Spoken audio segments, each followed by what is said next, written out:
Welcome to my YouTube channel HR educational hub मरमत छात्र छात्री आज आम आलोचना करिम तुम्हालोकर साइंसर चैप्टार 5 उद्भिदर प्रजनन और बंश विस्तार मरमत छात्र छात्री यार आगते चैप्टार 1 पर चैप्टार 4 लैके गोटेकेटा प्रश्नावलीर एन्सार तार लगते मोस्ट इम्पर्टेन्ट एमसीकिউ जिबुर एमसीकिউ विभिन्न धৰণৰ कम्पिटिटिव एग्जाम जेनेका आजमल सुपार भर्ती तार पिছত नवोदय विद्यालय जवाहर नेहरू विद्यालय हेबुरत आহে एन्ट्रेन्स एग्जामत।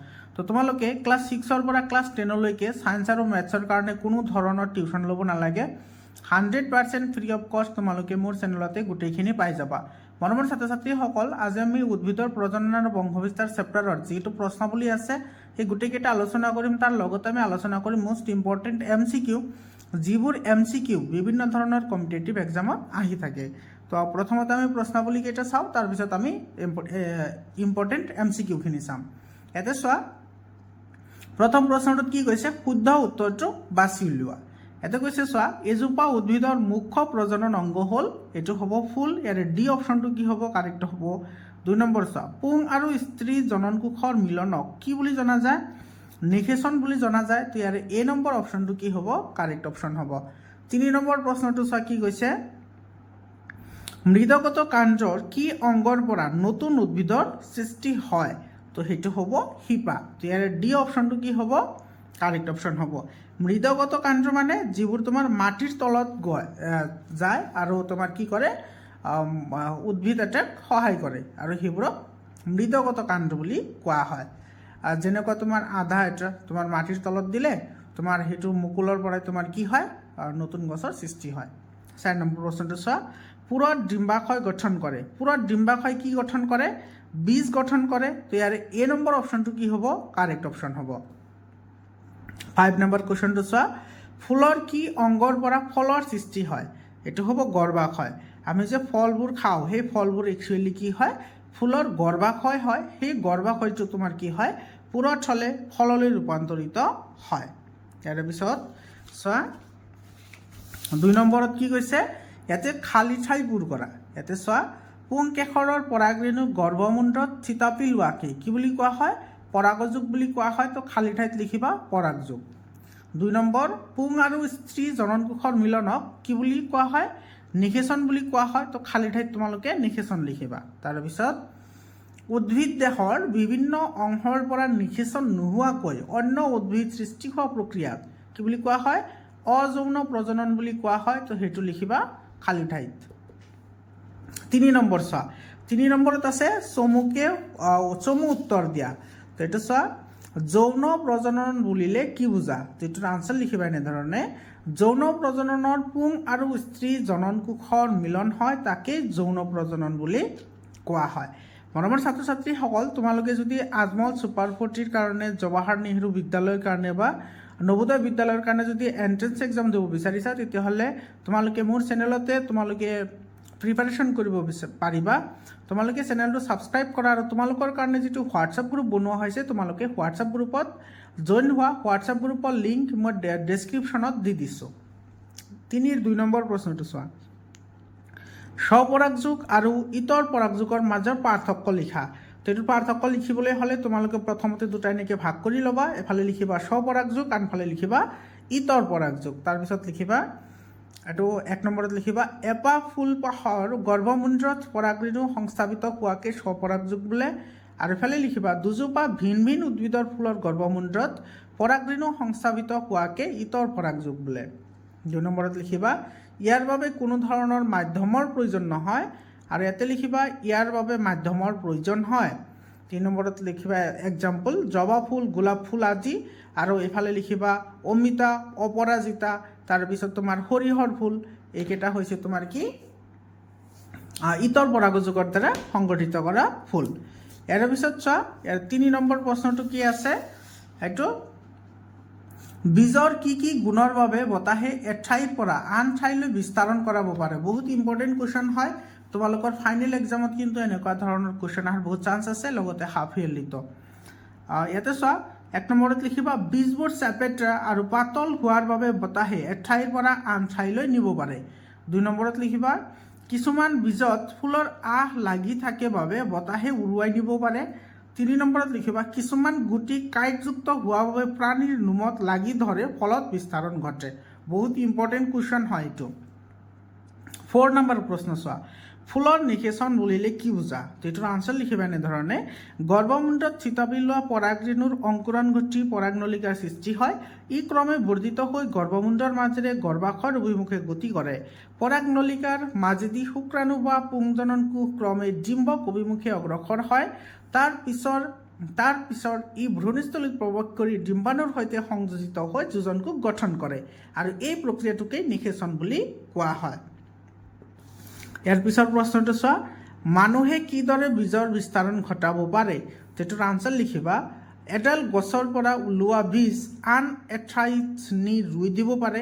তাৰপিছত তোমাৰ ফল মূল এঠাইৰ পৰা আন ঠাইলৈ যদি কিনি লৈ যায় আৰু সেই ফলখিনি যদি খায় আৰু সেই ফলৰ পৰা তোমাৰ কি কৰিব পাৰে, বিস্তাৰণ ঘটিব পাৰে। তোমালোকে এইখিনিও লিখি দিবা, ঠিক আছে। তো এডাল গছৰ পৰা ওলোৱা বীজ আন এঠাইত নি ৰুই দিব পাৰে, এইটো লিখিবা। তাৰপিছত লিখিবা যে মানুহে বেলেগ ঠাইৰ পৰা কিনি অনা ফলৰ গুটি বেলেগ ঠাইত যদি পেলাই দিয়ে তেতিয়াহ'লে তাৰ পৰাও কি হ'ব পাৰে, বিস্তাৰণ ঘটিব পাৰে। তোমালোকে এই লাইনটোও লিখি দিবা।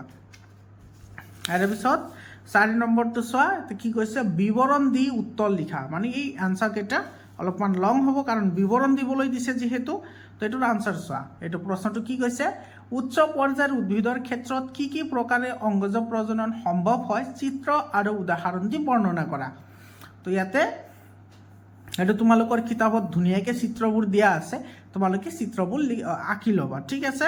তো উচ্চ পৰ্যায়ৰ উদ্ভিদৰ ক্ষেত্ৰত স্বাভাৱিক পদ্ধতি আৰু কৃত্ৰিম পদ্ধতিৰে অংগজ প্ৰজনন হয়। স্বাভাৱিক প্ৰজনন চোৱা, তোমালোকৰ কিতাপত চিত্ৰত দিয়াই আছে ডায়েগ্ৰাম, তোমালোকে সেই ডায়েগ্ৰামটো ছাইডত আঁকি ল'বা, ঠিক আছে। তো স্বাভাৱিক প্ৰজনন কেনেদৰে হয় চোৱা, কিছুমান উদ্ভিদৰ সচৰাচৰ নিজে অংগজ প্ৰজনন হয়। ইহঁতৰ শিপা, কাণ্ড নাইবা পাতে মুকুল বা কলি বহন কৰে। এইবোৰে পাছলৈ গছৰ ৰূপত ৰূপান্তৰিত হয়। ইয়াৰ পিছত চোৱা, কৃত্ৰিম পদ্ধতি। ফল মূল অথবা ফুলৰ খেতি কৰা লোকসকলে কৃত্ৰিম পদ্ধতিৰে উদ্ভিদৰ বংশবৃদ্ধি কৰে। কিছুমান উদ্ভিদ যেনে কুঁহিয়াৰ, নেমু, ছজিনা, জবা আদিৰ ডাল কাটি মাটিত পুতি থলে পিছত নতুনকৈ পোখা মেলে। লিচু, আম, মধুৰিআম, ডালিম আদিত বিভিন্ন ধৰণে কলম দিও পুলি উৎপাদন কৰা হয়। এইটো চোৱা, বিভিন্ন ধৰণে কলম দি নতুন পুলি উৎপাদন কৰা হয়। 2 নম্বৰটো চোৱা, ফুলৰ ইতৰ পৰাগযোগ সম্পন্ন কৰিবলৈ মাধ্যমবিলাক কি কি সুবিধাৰে পৰাগযোগ সম্পন্ন কৰে, উদাহৰণৰ সৈতে বৰ্ণনা কৰা। মৰমৰ ছাত্ৰ ছাত্ৰীসকল, এইবোৰ কুৱেশ্যন কিন্তু বহুত ইম্পৰ্টেণ্ট হয়, তোমালোকৰ ওপৰৰ ক্লাছত লাগিব, এইবোৰ 8, 9, 10ত লাগিব। মৰমৰ ছাত্ৰ ছাত্ৰীসকল, তোমালোকৰ যদি এইবোৰৰ PDF ফাইল লাগে তোমালোকে PDF ফাইল পাই যাবা। তোমালোকে হোৱাটছআপ গ্ৰুপত জইন হোৱা, নহ'লে এইটো নম্বৰত কণ্টেক্ট কৰিবা 7002824673। এইটো মোৰ পাৰ্চনেল হোৱাটছআপ নম্বৰ হয়, তোমালোকে হোৱাটছআপ কৰিবা। বেছি বেটাৰ হয় তোমালোকে গ্ৰুপত জইন হোৱা, গ্ৰুপত জইন হ'লে তোমালোকে তাতে পাই যাবা। তো এইটোৰ আনচাৰ লিখিবা এনেধৰণে, বিভিন্ন ধৰণৰ কীট পতংগ, চৰাই, বাদুলি, বতাহ, পানী আদি মানুহে মাধ্যম হিচাপে কাম কৰি ইতৰ পৰাগণ ঘটাব পাৰে। ফুলৰ মৌ থাকে, পৰাগধানীত আঠাজাতীয় পদাৰ্থ থাকে, ফুলবোৰৰ ৰং বিৰিঙৰ হয়, কিছুমান পৰাগধানী বহুত পাতল আদি এনেবোৰ সুবিধাৰ বাবে মাধ্যমবোৰে ইতৰ পৰাগণত সহায় কৰে। উদাহৰণস্বৰূপে ফুলৰ নানা বৰণৰ বাবে মৌ মাখি আকৰ্ষিত হয়। কিহৰ কাৰণে আকৰ্ষিত হয়? মৌ খোৱাৰ কাৰণে। আৰু সেইকাৰণে ফুলৰ কি থাকে, ডিফাৰেণ্ট কালাৰ থাকে। তোমালোকে এইটো ভাবিব পাৰা যে ফুলৰ কিয় বেলেগ বেলেগ কালাৰ হয়, কাৰণ ফুলে যাতে তোমাৰ পোক পৰুৱাক কি বেছিকৈ আকৰ্ষিত কৰিব পাৰে মৌ চুহিবৰ কাৰণে, যাৰ ফলত সিহঁতৰ কি হয়, পৰাগণটো সুবিধাজনক হয়। সেইকাৰণে ফুলৰ কালাৰ বিভিন্ন ধৰণৰ হয়। ফলক পৰাগধানী মৌ মাখিৰ গাত লাগি ধৰে আৰু আন ফুলত গ'লে পৰাগণ সংগঠিত হয়। বুজি পালানে মৰমৰ ছাত্ৰ ছাত্ৰীসকল? এইখিনি আছিল তোমাৰ এক্সাৰচাইজৰ কুৱেশ্যন। এতিয়া আমি আহিছোঁ মষ্ট ইম্পৰ্টেণ্ট MCQ। মৰমৰ ছাত্ৰ ছাত্ৰীসকল, তোমালোকে যদি আজমল ছুপাৰ 40ৰ কাৰণে প্ৰিপাৰেশ্যন কৰিব বিচৰা তেতিয়াহ'লে তোমালোকে মোৰ চেনেলৰ থ্ৰুৱেদি প্ৰিপাৰেশ্যন কৰিব পাৰিবা। বহুত ষ্টুডেণ্টে মোৰ চেনেলৰ থ্ৰুৱেদি আজমল ছুপাৰ 40ত এডমিশ্যন পাইছে। আৰু তোমালোকৰ যদি PDF ফাইল লাগে তোমালোকে PDF ফাইল পাই যাবা। তোমালোকে হোৱাটছআপ গ্ৰুপত জইন হোৱা। তোমালোকে ক্লাছ 6ৰ পৰা ক্লাছ 10লৈকে ছায়েন্স আৰু মেথছৰ কোনো ধৰণৰ টিউশ্যন ল'ব নালাগে। 100% ফ্ৰী অফ কষ্ট তোমালোকে মোৰ চেনেলতে পঢ়িব পাৰিবা। তো ইম্পৰ্টেণ্ট MCQবোৰ চোৱা। এই MCQবোৰ কিন্তু আজমল ছুপাৰ 40, জৱাহৰ নেহৰু বিদ্যালয়, তাৰপিছত নবোদয় বিদ্যালয়ত এনেকুৱা ধৰণৰ MCQ আহে। তো এইটো চোৱা, জীৱৰ জীৱনকাল জীৱনকালৰ পৰ্যায় 4টাৰ শুদ্ধ ক্ৰম এইটো চোৱা মানুহ যেতিয়া জন্ম হয় বা যিকোনো জীৱ এটা জন্ম হ'লে প্ৰথমতে জন্ম হ'ব লাগিব তাৰপিছত বৃদ্ধি হ'ব তাৰপিছত সিহঁতৰ বংশবিস্তাৰ হ'ব মানে বিয়া বাৰু পাতিব তাৰপিছতহে মৰিব বুজি পালা এইটো হৈছে চিৰিয়েল তো তুমি চিৰিয়েলি লিখিব লাগিব তো এইটো এ নম্বৰ অপশ্যনটো কি হ'ব কাৰেক্ট হ'ব এটা চব বি নম্বৰ দিছে বৃদ্ধি জন্ম বংশ বৃদ্ধি আৰু মৃত্যু এইটো কেনেকৈ হ'ব হ'বতো নোৱাৰে জন্ম হোৱাৰ আগে বৃদ্ধি কেনেকৈ হ'ব হয়নে তাৰপিছত 2 নম্বৰ চোৱা প্ৰজনন প্ৰধানকৈ কেই প্ৰকাৰ প্ৰজনন প্ৰধানকৈ হৈছে 2 প্ৰকাৰ তোমালোকে জানাই এটা হৈছে যৌন প্ৰজনন আৰু এটা হৈছে অযৌন প্ৰজনন 3 নম্বৰ প্ৰশ্নটো সব বহুত ইম্পৰ্টেণ্ট কোৱেশ্চন হয় এই কোৱেশ্চনটো কিন্তু আজমল সুপাৰফুটি নবোদয় বিদ্যালয় আৰু জৱাহৰ নেহৰু বিদ্যালয়ত কিন্তু এনেকুৱা ধৰণৰ কোৱেশ্চন আহে বা তোমালোকৰ যিবোৰ এন্ট্ৰেন্স এক্সাম হয় বা তোমালোকৰ যিটো স্কলাৰশ্বিপ টেষ্ট হয় সেইবোৰতো কিন্তু এনেকুৱা ধৰণৰ প্ৰশ্ন আহে বহুত ইম্পৰ্টেণ্ট হয় হেলাই তোমাৰ কেনেকৈ প্ৰজনন কৰে বিভাজন পদ্ধতিৰে প্ৰজনন কৰে এইটো সি অপশ্যনটো কি হ'ব কাৰেক্ট অপশ্যন হ'ব 4 নম্বৰ ইষ্টৰ প্ৰজনন প্ৰক্ৰিয়া হ'ল ইষ্টে কেনেকৈ প্ৰজনন কৰে এইটো হৈছে মুকুলন পদ্ধতি ইয়াৰ এ নম্বৰ অপশ্যনটো কি হ'ব ইয়াৰে কাৰেক্ট অপশ্যন হ'ব তাৰপিছত 5 নম্বৰ কুৱেশ্যনটো চোৱা 5 নম্বৰত কি কৈছে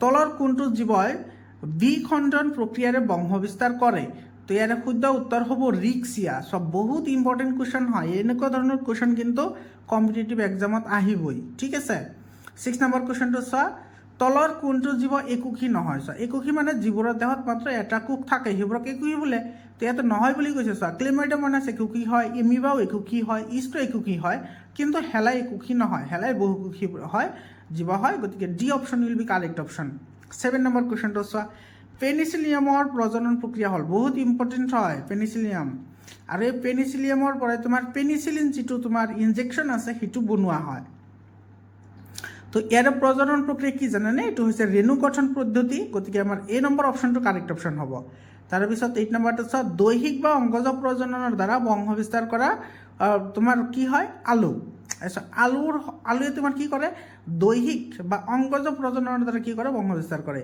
আলু তোমাৰ কি হয় কাণ্ডৰ পৰা আলুৰ সৃষ্টি হয় 9 নম্বৰ কুৱেশ্যনটো চোৱা উদ্ভিদৰ অংগজ প্ৰজনন হ'ব পাৰে চব বহুত ইম্পৰ্টেণ্ট কুৱেশ্যন হয় 8, 9, 10ত এইবোৰ কিন্তু লাগে আৰু মেট্ৰিকতো এনেকুৱা ধৰণৰ কুৱেশ্যন আহে তাৰ লগতে তোমালোকৰ যিবোৰ কম্পিটিটিভ এক্সাম হয় সেইবোৰ এক্সামতো আহে ঠিক আছে বা তোমালোকৰ যিবোৰ স্কলাৰশ্বিপ টেষ্ট হয় সেইবোৰ এক্সামত এনেকুৱা কুৱেশ্যন আহি থাকে তো উদ্ভিদৰ অংগজ প্ৰজনন ক'ৰ পৰা হ'ব পাৰে শিপাৰ পৰা হ'ব পাৰে যেনেকুৱা গাজৰ মূলা সেইবোৰ শিপা হয় পাতৰ পৰা হ'ব পাৰে যেনেকুৱা পাতৰ চিনা কাণ্ডৰ পৰা হ'ব পাৰে যেনেকুৱা তোমাৰ আদা হালধি এইবোৰ ফুলৰ পৰা হ'ব পাৰে ফুলৰ পৰাতো হ'বই হয়নে ফুলৰ হয় মানে যিটো গুটি হয় বা বীজ হয় সেইটোৰ পৰা তোমাৰ কি হয় প্ৰজনন প্ৰক্ৰিয়াটো সম্পন্ন হয় ইয়াৰ পিছত চোৱা দুপৰ টেঙাৰ প্ৰজনন প্ৰক্ৰিয়া হ'ল দুপৰ টেঙা কেনেকৈ প্ৰজনন কৰে অংগজ প্ৰজনন কৰে বা পাতৰ সহায়ত সিহঁতে কি কৰে প্ৰজনন কৰে ইয়াৰে এই অপশ্যনটো কাৰেক্ট অপশ্যন হ'ব ইয়াৰ পিছত চোৱা পুংকেশৰত কি থাকে পুংকেশৰত থাকে পৰাগধানী এইটো চি অপশ্যনটো কি হ'ব কাৰেক্ট অপশ্যন হ'ব এই কুৱেশ্যনটো কিন্তু আজমল সুপাৰফুটিত অলৰেডি আহিছে ইয়াৰ আগতে যিকেইটা কুৱেশ্যন আলোচনা কৰিলোঁ তাৰ বহুতকেইটা কুৱেশ্যন আহিছে 12 নম্বৰ কুৱেশ্যনটো চোৱা চিত্ৰৰ পৰা এ বি চি আৰু ডি চিনাক্তকৰণ কৰা বহুত ইম্পৰ্টেণ্ট হয় এই কুৱেশ্যনটো কিন্তু বহুত ইম্পৰ্টেণ্ট হয় তোমালোকৰ আপাৰ ক্লাছত এইবোৰ লাগিব ঠিক আছে তো ইয়াতে চোৱা ইয়াতে কি হৈছে এই চোৱা প্ৰথমতে এই যিখিনি অংশ আছে এইখিনিতো কি হয় পৰাগৰেণু হয় ঠিক আছে তাৰপিছত তোমাৰ এইটো কি হয় পৰাগনলিকা হয় আৰু এইখিনি কি হয় এইখিনি হৈছে গৰ্ভাশয় আৰু এইখিনি হৈছে ডিম্বাণু হয়নে তো তোমাৰ এ নম্বৰটো হ'ব কি পৰাগধানী বা পৰাগৰেণু বি নম্বৰটো হ'ব তোমাৰ পৰাগনলিকা সি নম্বৰটো হ'ব তোমাৰ গৰ্ভাশয় আৰু তোমাৰ ডি নম্বৰটো হ'ব ডিম্বাণু তো সেইটো চোৱা এ নম্বৰ অপশ্যনত আছে এ পৰাগৰেণু বি পৰাগনলিকা সি গৰ্ভাশয় আৰু ডি হৈছে ডিম্বাণু গতিকে আমাৰ এ নম্বৰ অপশ্যনটো কি হ'ব কাৰেক্ট অপশ্যন হ'ব তাৰপিছত 30 নম্বৰ চোৱা দ্বিবীজপত্ৰী উদ্ভিদৰ উদাহৰণ হ'ল বহুত ইম্পৰ্টেণ্ট হয় দ্বিবীজপত্ৰী মানে যিবোৰৰ বীজ আমি মাজেদি ফালি দিব পাৰোঁ সেইবোৰক দ্বিবীজপত্ৰী বোলে আৰু একবীজপত্ৰী কোনবোৰক কোৱা হয় যিবোৰ তুমি মাজেৰে ফালিব নোৱাৰো সেইবোৰ হৈছে তোমাৰ একবীজপত্ৰী যেনেকুৱা ধান তুমি মাজেৰে ফালিব নোৱাৰা কিন্তু আমৰ গুটি তোমালোকে চাবা আমৰ গুটি তোমাৰ মাজেৰে কি হয় ভাগ হয় দুটা তো সেইবোৰ হৈছে দ্বিবীজপত্ৰী আৰু যিবোৰ ভাগ নহয় সেইবোৰ হৈছে একবীজপত্ৰী ঠিক আছে তো আম আৰু কঁঠাল এই দুয়োটা তোমাৰ কি হয় দ্বিবীজপত্ৰী উদ্ভিদৰ উদাহৰণ হয় গতিকে চি অপশ্যনটো কাৰেক্ট হ'ব এ আৰু বি দুয়োটা ধান হৈছে একবীজপত্ৰী ইয়াতে চোৱা একবীজপত্ৰীৰ উদাহৰণ হ'ল একবীজপত্ৰী কি ধান মাকৈ ধুৱৰী বন এই গোটেইকেইটা একবীজপত্ৰী গতিকে ইয়াৰে ডি অপশ্যনটো কাৰেক্ট হ'ব সকলো 50 নম্বৰ কুৱেশ্যনটো চোৱা, ডিম্বক ডেছলৈ ৰূপান্তৰিত হয়। তো ডিম্বক কি হ'লে ৰূপান্তৰিত হয়? ডিম্বক বীজলৈ ৰূপান্তৰিত হয়। গতিকে ইয়াৰে তোমাৰ কি হ'ব? চি অপশ্যনটো কি হ'ব? কাৰেক্ট অপশ্যন হ'ব। মৰমৰ ছাত্ৰ ছাত্ৰীসকল, তো এইখিনিয়ে আছিল তোমালোকৰ যিটো 5 নম্বৰ চেপ্টাৰ, সেই চেপ্টাৰৰ গোটেইখিনি। তো তোমালোকে হোৱাটছআপ গ্ৰুপত জইন হোৱা, মই ডেছক্ৰিপশ্যনত হোৱাটছআপ গ্ৰুপৰ লিংক দি দিছোঁ, নহ'লে মই কণ্টেক্ট নাম্বাৰো দি দিছোঁ, তোমালোকে তাতেও কণ্টেক্ট কৰিব পাৰা। আজিৰ কাৰণে এইখিনিয়ে, আকৌ লগ পাম বেলেগ এটা ভিডিঅ'লৈ। ধন্যবাদ।